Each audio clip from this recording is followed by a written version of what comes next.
So, a very good morning. Thank you. So, what is the first job that we do usually? Recap. So, very quick recap of what we did last time. So, it is a kind of, we had a recap in the form of class test, but quickly we will go through those important points which we need to reiterate, right, and we will try to correlate our understanding with whatever is on the screen.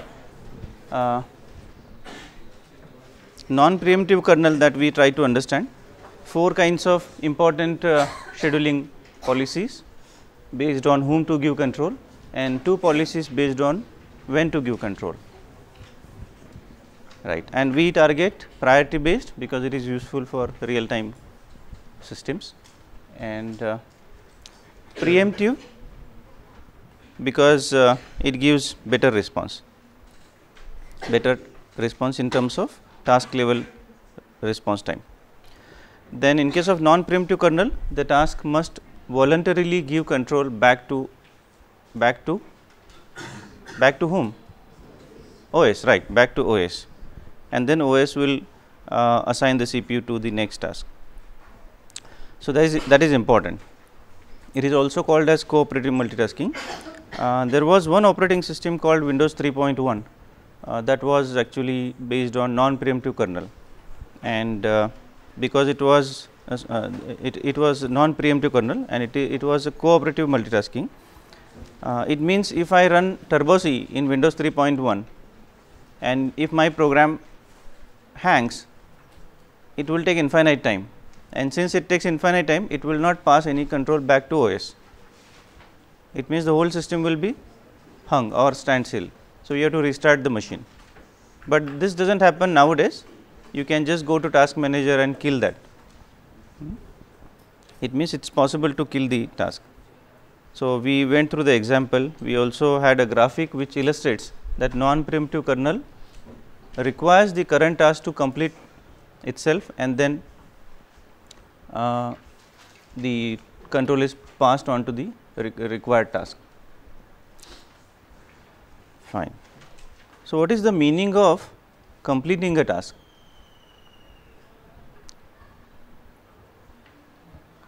Meaning of completing task. Everybody understands function? Yes, everybody understands functions. So, let us, I think, go to a graphic. So, let us write some function and the body, and typically it will have some variables which will be typically initialized to some values, say 5 is equal to 6. These will be initializations, and then there will be some processing. This is typical way of writing a function. Now, if I start the function and end this and again restart the function, the functionality will be the same because the initial conditions are the same. Assume that there are no arguments, right, everybody understanding this, and even if there are arguments, the processing will be the same. However, if I do this halfway, suppose if I do this halfway, then go out somewhere and come back again and then continue, then this means that we have to keep some context in place somewhere stored. So, whenever this control is passed, the current state of this program must be saved somewhere. So, this must be saved, and from here it must be retrieved, and then the control should be continued.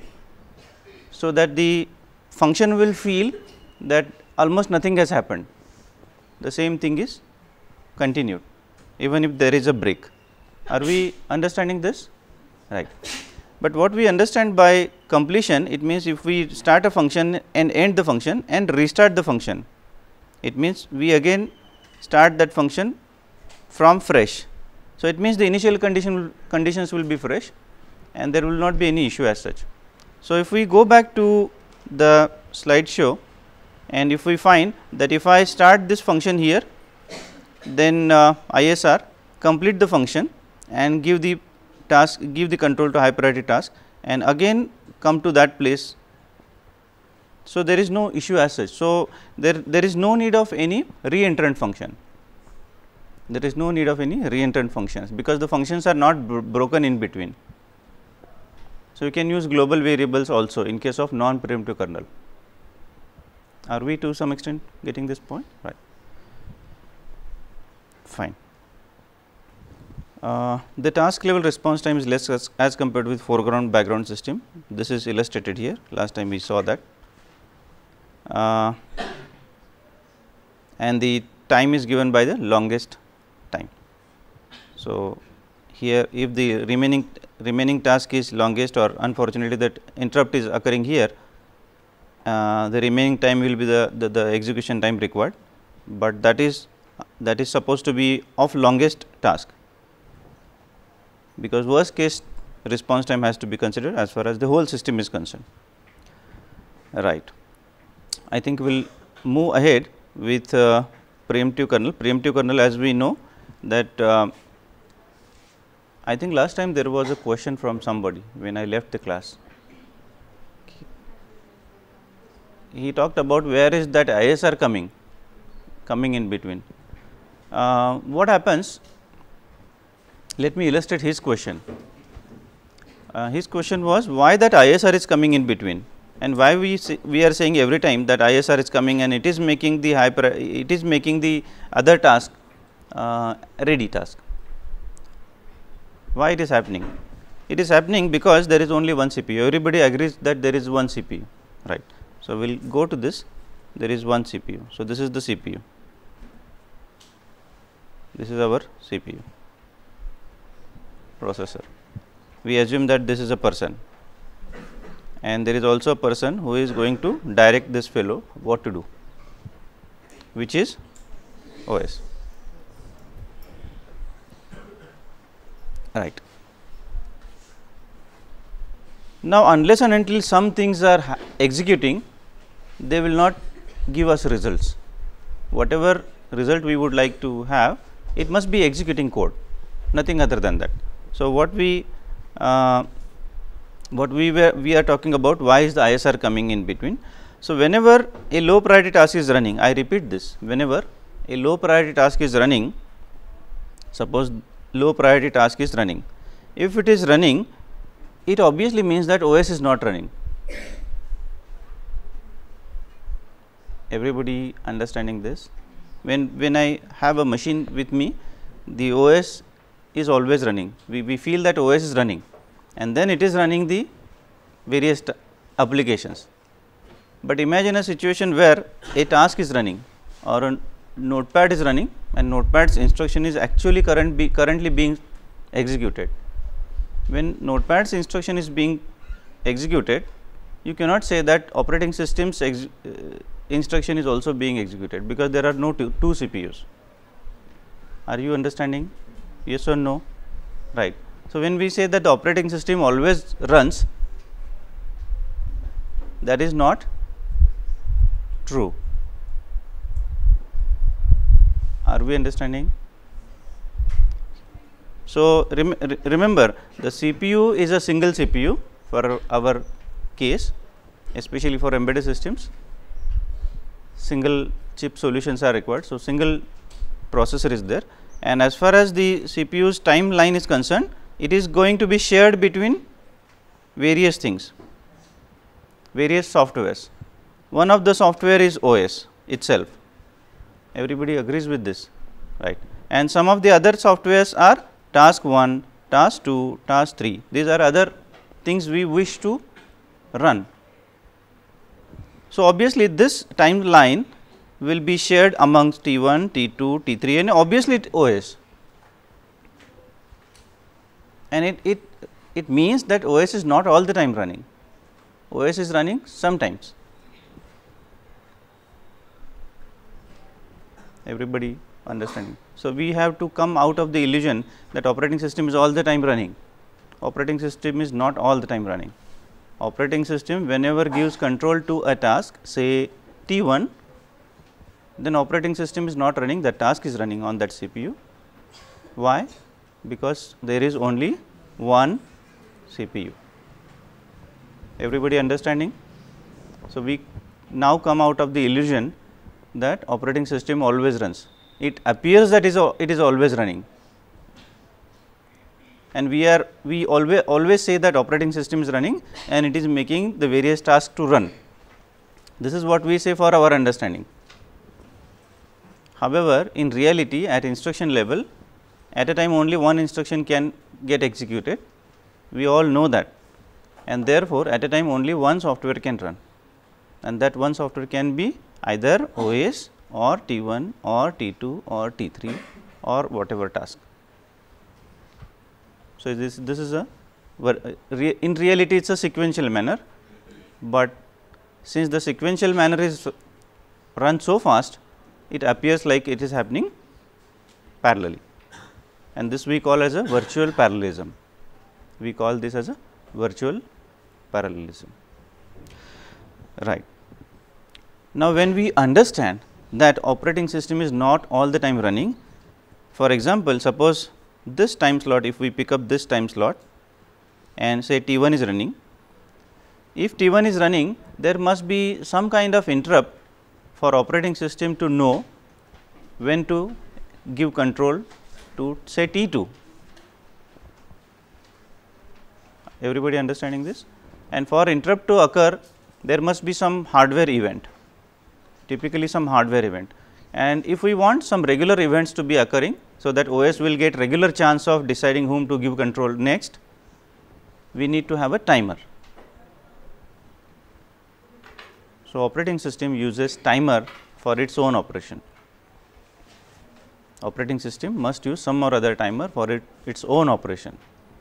We will understand how exactly this timer is configured. We have studied timer in LPC 2148. Have we studied that? Yes, we may not remember that, but we have studied that. We will be able to understand that code of configuring timer to be there as part of the operating system, and we will see that how it is configured, and if we change that timing, how it is going to affect the OS operation as well as the whole application operation. So, what we understand is why interrupt is needed. Interrupt is needed because OS is not all the time running. That is why that ISR is coming all the time. In every picture ISR is coming, and we are saying that ISR makes the tasks ready, correct. So, what is the understanding? Understanding is operating system is not all the time running. At a time only one software can run because there is a single CPU. However, operating system must repeatedly check whom to give control and make decision based on that, and really give control to that task. This is the operating system's job, but for operating system to have some control, have some execution, there must be some interrupt, and then that interrupt will cause operating system to run, part of the operating system to run, and that will take decision, and based on the decision next things will happen. How exactly these things happen we may not know right now, but this is the need of ISR. So, in every of the figures we have seen there was an ISR, and we were always saying that ISR makes the high priority task ready. You again may have a like difficulty or query that why to make a ISR makes the high priority task ready, because whenever a task is not ready, what is the state? Waiting state or running state maybe, but we assume that it is in waiting state. What is the meaning of waiting state? The task is actually waiting for something to happen, some event to happen, some signal to occur. Assume that the signal has occurred, signal or a flag has become 1. If that flag has become 1, then that must be understood that this flag has become 1, and the state of the task must be updated. State of the task must be updated. Now, when we say state of a task, it will be a kind of variable. In software it will be a variable. Where is that variable? Who updates that? We will see later on, but ultimately it is a variable.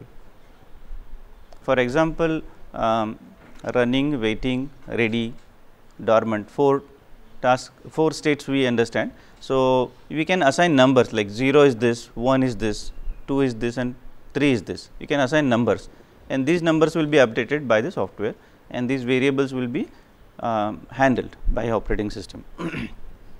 So, ISR will check whether the flag is high or updated or appropriate, and if it is appropriate, the state of the task will be updated. It means that variable will be updated, and then the based on the updated state, the control will be given to the next task.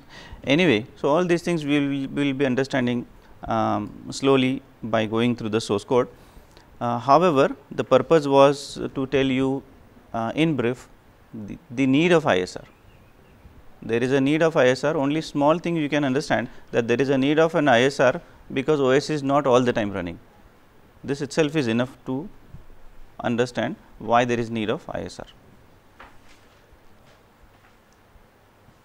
Getting an idea? And that ISR is typically timer ISR, because we would like to repeatedly the OS should repeatedly check whom to give control next, after some time again whom to give control next, and so on.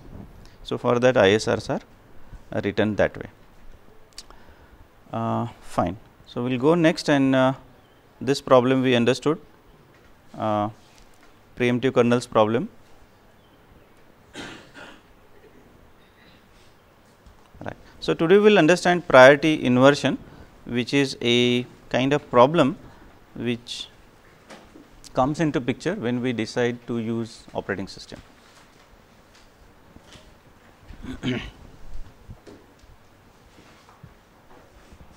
Right. So, today's topic is priority inversion.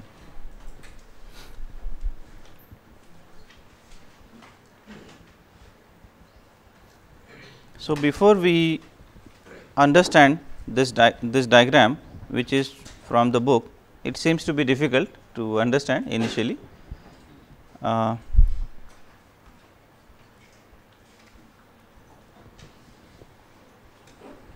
Before we understand this, we need to get clarification of one term, which is called as a shared resource. So, let me write down this shared resource. Shared resource. So, what is shared resource? Anything that is shared amongst various tasks is called as a shared resource. It can be a flag, it can be a flag 1 0, it can be a variable at software level. At hardware level, it can be hardware like printer or any other hardware which is common to various softwares. Everybody understanding this? So, shared resource is nothing other than that, whatever it is a software variable or hardware which is shared amongst various tasks. Why do we have shared resource at hardware level? Because you cannot have a printer for separate printer for Notepad, separate printer for Word, separate printer for Excel. This will be absurd. So, we have a common printer, common hardware. Similarly, in software also there can be some common resources, shared resources, like this flag is shared, this variable is shared, like that. How to share the variable, that is a different issue, but there are sometimes shared variables, shared resources. Now, why do we use shared resource?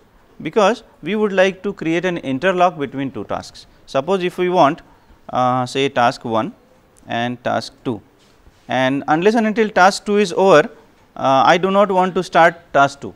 This is my logic. So, how do I understand that task 2 is over? Task 2 has to do something, and that something has to be understood by T1, and for that you need something that is shared in between. One of the way of sharing is global variable, but that may create problem, and therefore, there are some mechanisms which allow us to share the data among the various tasks. Everybody understanding this? So, for synchronizing activities between tasks, you may use shared variable.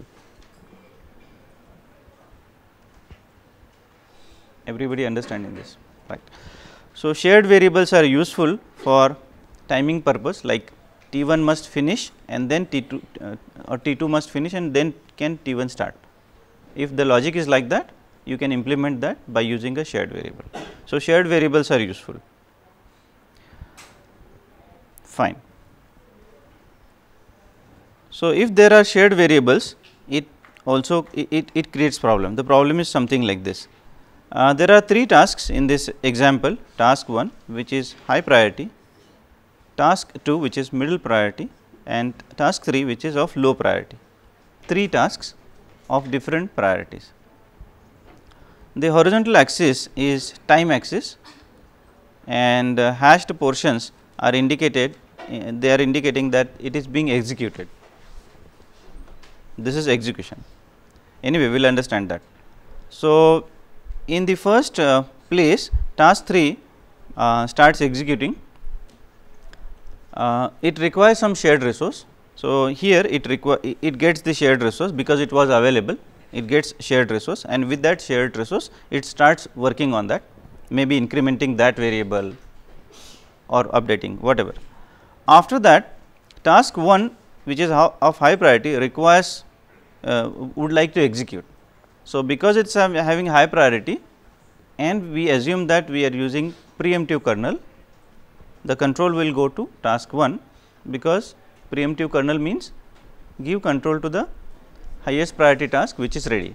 Since task 1 is ready, the control can go to that. So, the control will go from here. So, this task 3 will be preempted, task 3 will be preempted. Preempted means forcefully suspended, and then the control will go to task 1.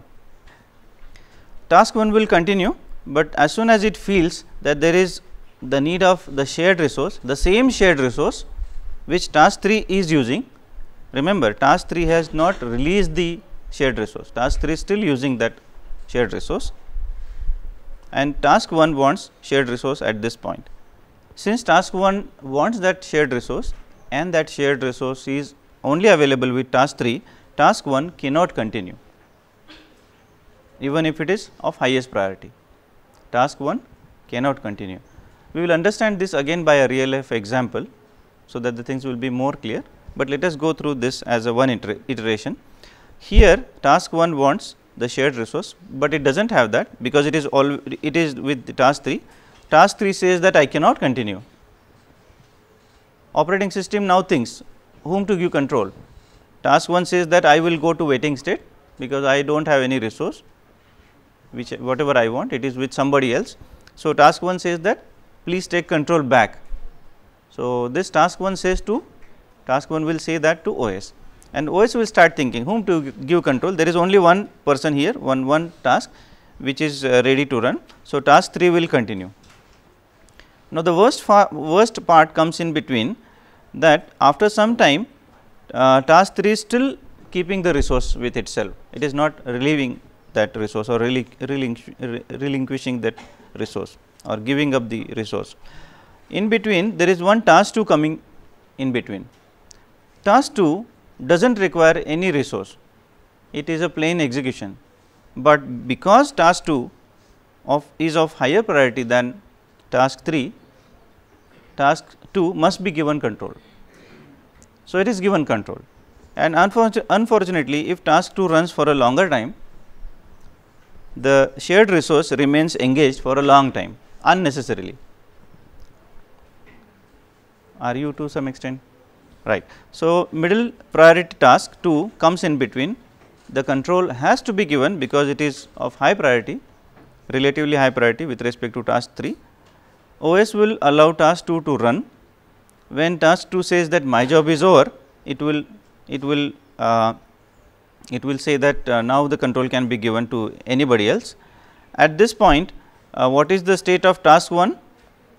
It is in waiting state. It is in waiting because the resource must be available. After that, the control will go to task 3, and when it goes to task 3 will continue, it will complete, and when it is complete or when the resource is released, then the control will go back to task 1 and the task 1 will continue. Correct.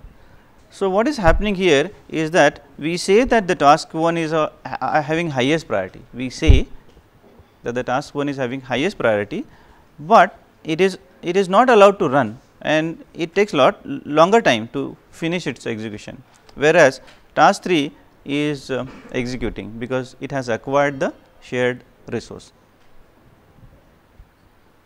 So, in a way the priority of task 1 is effectively has effectively become lower than task 3, because task 1 is not getting chance to run, and because whatever is required by task 1 is already acquired by task 3, which is of low priority, and without that shared resource task 1 high priority task cannot run. If this is the situation, then virtually the priority of task 1 will get reduced to something even below task 3, and task 3 will typically become high priority task, whereas it should not be. So, this is called as a priority inversion, right. To some extent we have understood. We will understand this by a real life example, so that the things will be more clear. We take example very close to our surrounding, so that again it is easier. We assume that we have a director,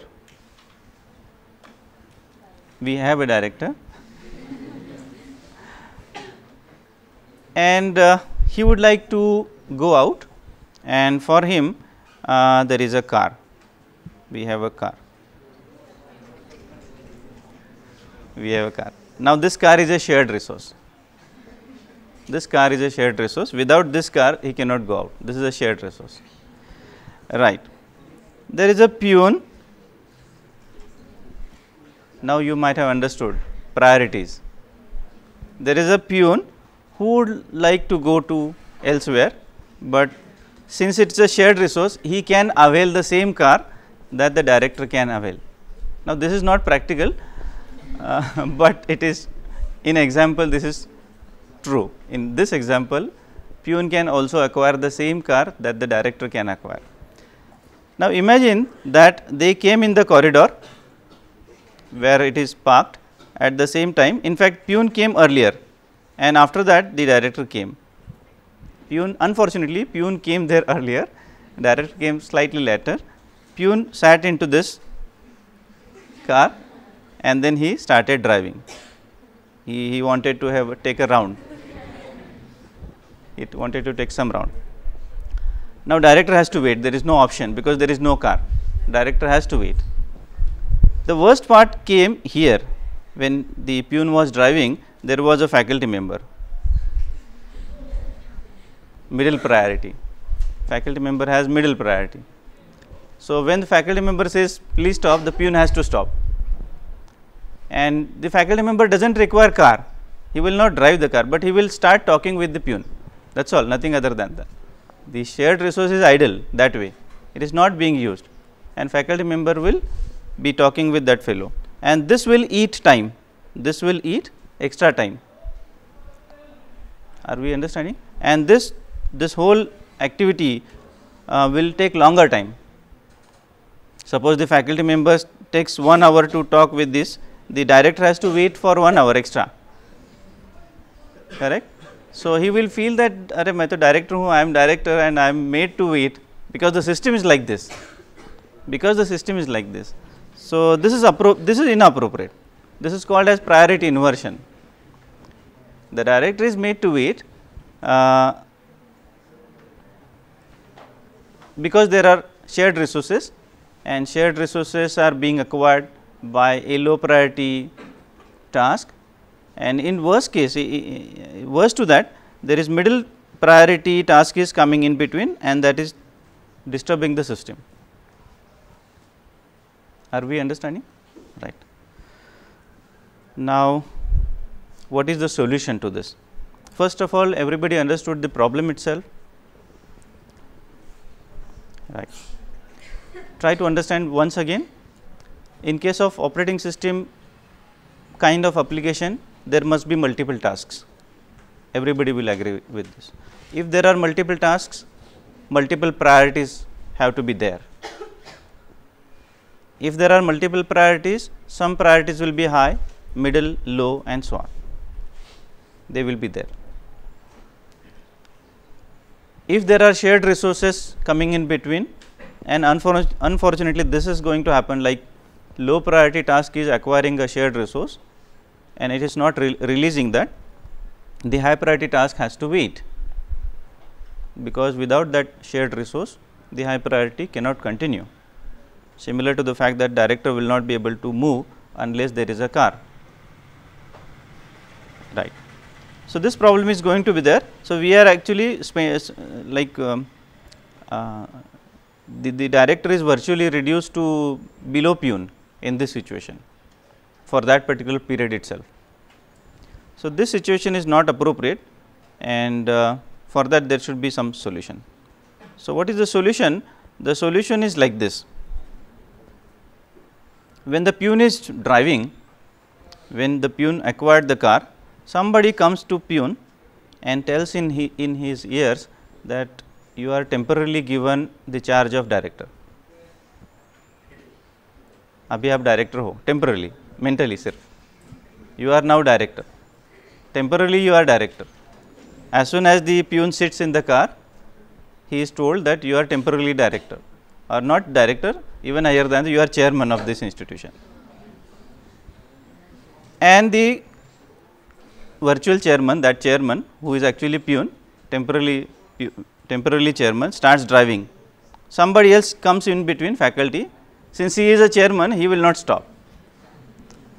He is a chairman, so nobody can interrupt him. So, he will finish the activity within time, as early as possible. So, at least this extra time will not be there. This time is going to be there. We cannot avoid that, but at least this extra time is not going to be there, right, because he is virtual chairman, temporarily chairman of the institution. The faculty cannot interrupt, nobody can, even director will not be able to interrupt him.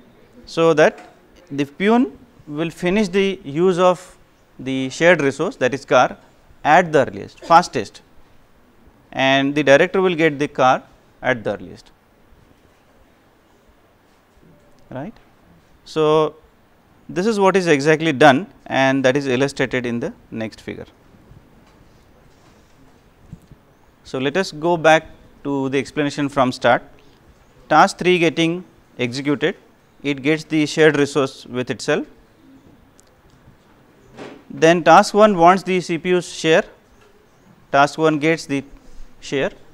During this, task 1 does not need any shared resource. At this point, task 1 requires shared resource. Since it is not available, the control goes to task 2, task 3. At this point, task 3 starts using the shared resource here, using the shared resource. After that, task 1 will finish this, because task 2 cannot come in between. Try to understand. At this point, task 3 is behaving like a task 3, but its priority is temporarily made higher than everybody else. So, that there is no break in this. In the earlier picture, there was a break, this break was there, and if this break, unfortunately, if it is longer, then this will create worse situation. So, whatever is in our hand is that the break in between should be avoided, and that can be avoided by making the priority of task 3 higher than that of task 1 temporarily. Somehow we have to do that, and if it is done, this will be executed continuously. Task 3's job will be over at the earliest, and then at this point task 3 will release the shared resource, and then task 1 can continue using that shared resource. So, if we compare this figure and the earlier figure, you can understand that task 1 will finish late in the first situation, and task 1 will finish earlier in the latter situation, which is appropriate. Task 1 is highest priority task and which should finish earlier. Everybody getting this point? So, we understood the issue which is referred as a priority inversion. Priority inversion means the high priority task is priority of the high priority task is virtually reduced below the low priority task, and this happens because of the shared resource. We went through the example of director, peon, shared resource as a car. Peon acquires the car, goes around using that car, but in between he is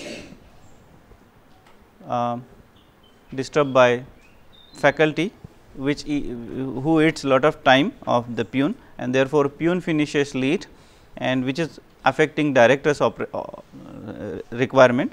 So, director is made to wait for a longer time, whereas if we virtually tell the peon that you are chairman, the things will happen fast, correct. Director will get the car earlier, fine.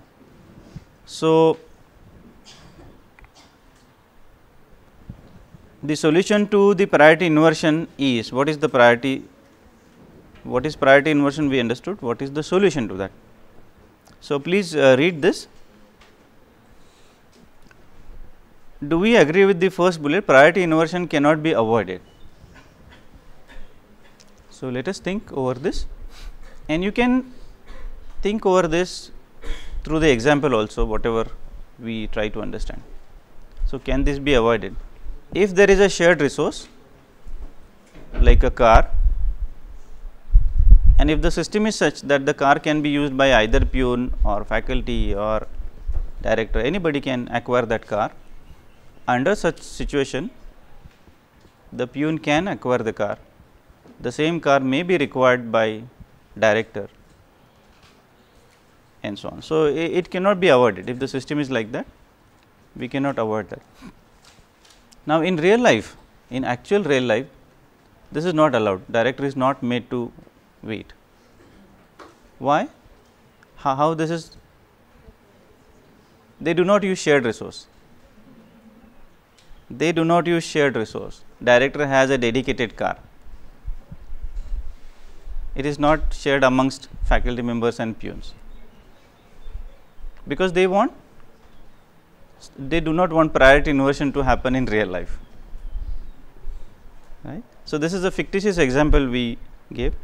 So, either do not use shared resource, this is one solution, but whether to use, whether not to use shared resource depends on the logic that we are going to implement. If the logic that we want to implement requires shared resource, we have to use it in case of embedded system.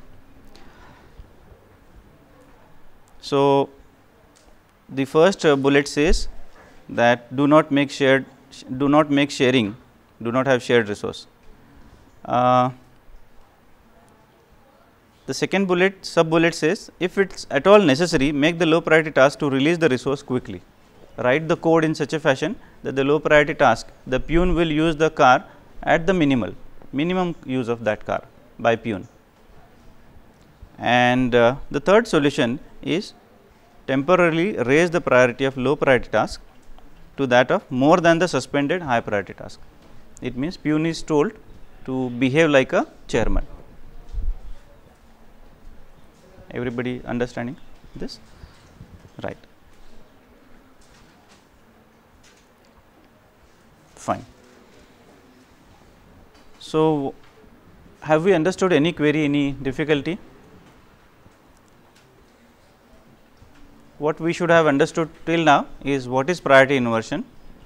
Then we should be able to draw this figure, not exactly like that, but we should be able to express our understanding through figure, that is what is required. Then we should be able to write modified figure like this, which illustrates how the problem can be solved, what is the solution, we should be able to express that, and explain the overall idea behind what is priority inversion, how does it occur, how to reduce its intensity and so on. So, all these things we should be able to explain in appropriate way.